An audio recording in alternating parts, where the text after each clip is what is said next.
Passons maintenant aux analyses statistiques dans R.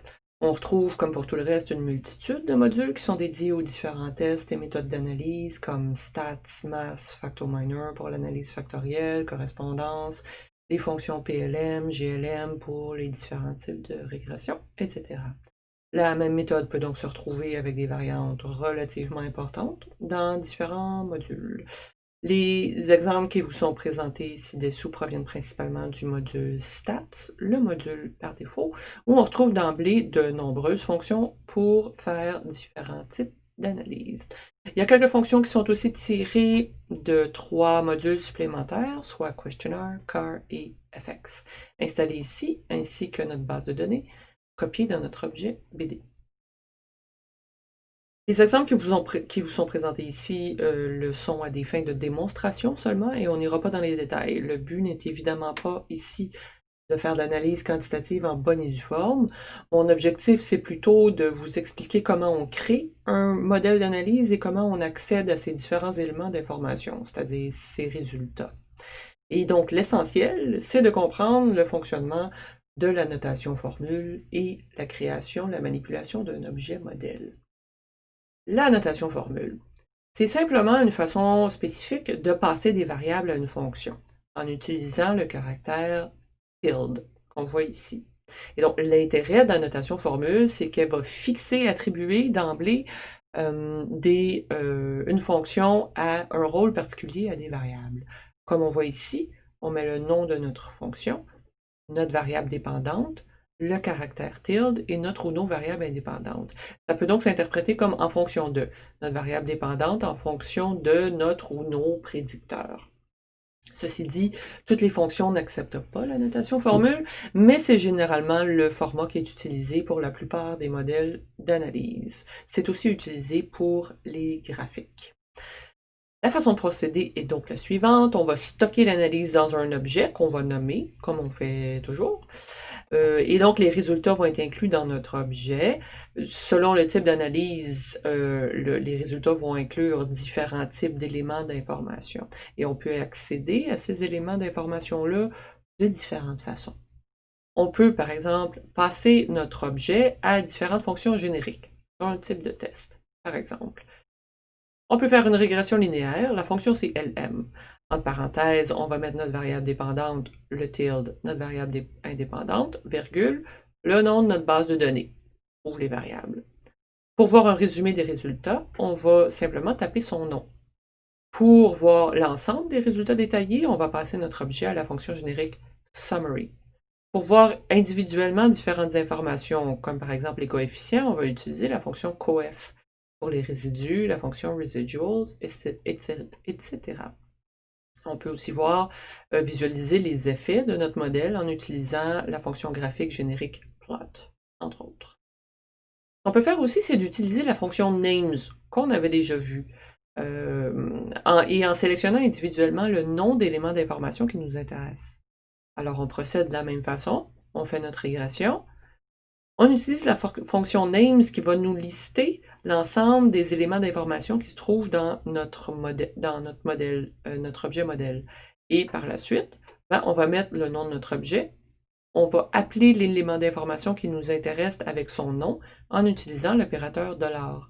Exactement de la même façon qu'on va accéder à une variable dans un objet data table.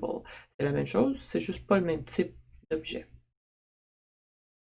Et donc, ce qu'on va trouver dans le reste du script, dans le fond, c'est différentes procédures qui vont utiliser différentes stratégies pour accéder aux résultats de quelques types d'analyse de base. Avant d'explorer ça brièvement, quelques mots sur les modalités de référence dans R. En fait, dans R, il n'est pas nécessaire de recoder ces variables en variables factices, en dummy. Les analyses sont en charge par défaut quand on utilise des variables catégorielles. Par contre, il faut faire attention à la modalité de référence qui est définie par défaut dans nos facteurs. Par exemple, si je veux voir la modalité de référence dans ma variable de pratique du sport, oui ou non, j'utilise la fonction levels et ma modalité de référence, c'est la première, le fait de ne pas pratiquer du sport. Si je veux le modifier, je peux recoder ma variable avec la fonction relevel et l'argument ref égale la modalité qui m'intéresse. Un petit exemple aussi, on peut aussi imbriquer la fonction reLevel dans une table, par exemple. Intervalle de confiance d'une proportion, c'est la fonction prop.test, dans laquelle je peux passer ma variable sous forme de table. Voici le résultat. Si je veux changer mon niveau de référence, ben, je peux simplement imbriquer la fonction reLevel dans ma table.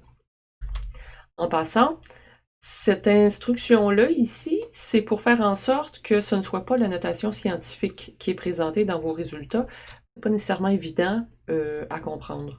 Si vous voulez désactiver la notation scientifique, on utilise cette instruction-là.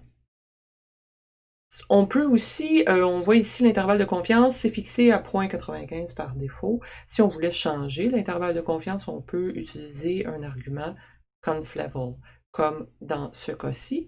Pour aller chercher un intervalle de confiance d'une moyenne, on utilise la fonction t.test, ma variable quantitative, et je mets l'argument pour changer mon niveau de confiance. Un petit exemple très simple, 2 qui carré. Alors, j'utilise la fonction keysquare.test. Je passe mes deux variables catégorielles, la pratique du sport selon le sexe. Et je vais placer le tout dans un objet que je vais nommer mode.key. Je veux voir les résultats, je tape le nom de mon objet. Je peux aussi accéder aux différents éléments d'information. Donc, je vais passer mon objet dans la fonction names, qui va me lister les différents éléments d'information possibles. Et je peux accéder à ces différents éléments-là en mettant le nom de mon objet, un signe de $, et un de ces éléments-là, dans ce cas-ci, mes valeurs attendues. On pourrait aussi faire de même avec d'autres tests, comme test de Fisher, Fisher.test. Petit exemple de différence de moyenne en deux groupes, un test T. J'ai mis quelques fonctions qui peuvent être utiles dans le cadre de ce type d'analyse.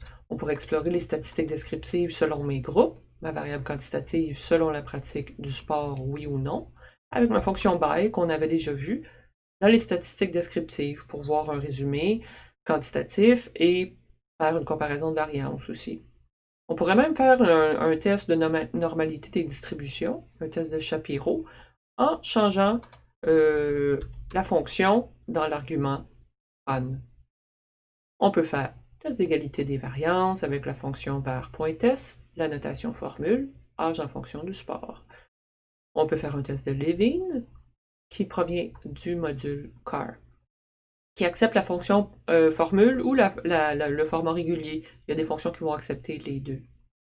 On peut faire un test T avec la notation formule. Il faut faire attention parce que le T.test par défaut, c'est un test de Welch qui ne suppose pas l'égalité des variances. Pour un test T classique, on va rajouter l'argument var.equal. Évidemment, tous les tests non paramétriques sont disponibles, comme le test Wilcox.test avec la notation formule. Différence de moyenne, plus de deux groupes, tableau ANOVA.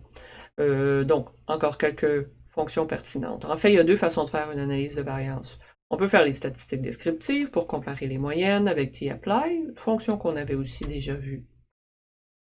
On peut utiliser la fonction AOV, donc mes heures d'écoute de télé, en fonction de l'occupation professionnelle.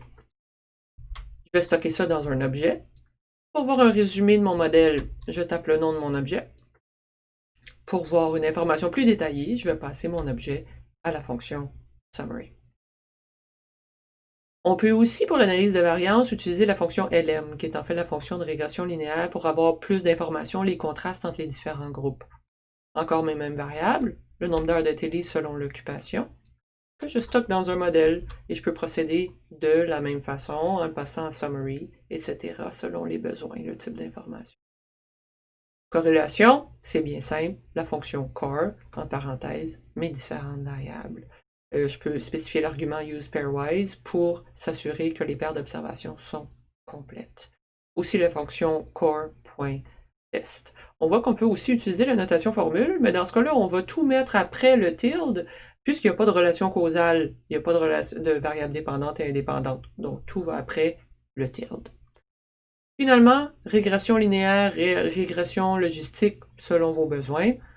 C'est la fonction LM pour linéaire. Je mets mes heures d'écoute de télé. Quelles variables prédisent mes heures d'écoute? je mets mes prédicteurs. Par la suite, je vais stocker ça dans mon modèle, que je vais passer à ma variable, à ma fonction summary, ou coef pour voir les coefficients, confidence pour voir intervalle de confiance, etc. Même chose pour régression logistique binaire, mais c'est la fonction GLM.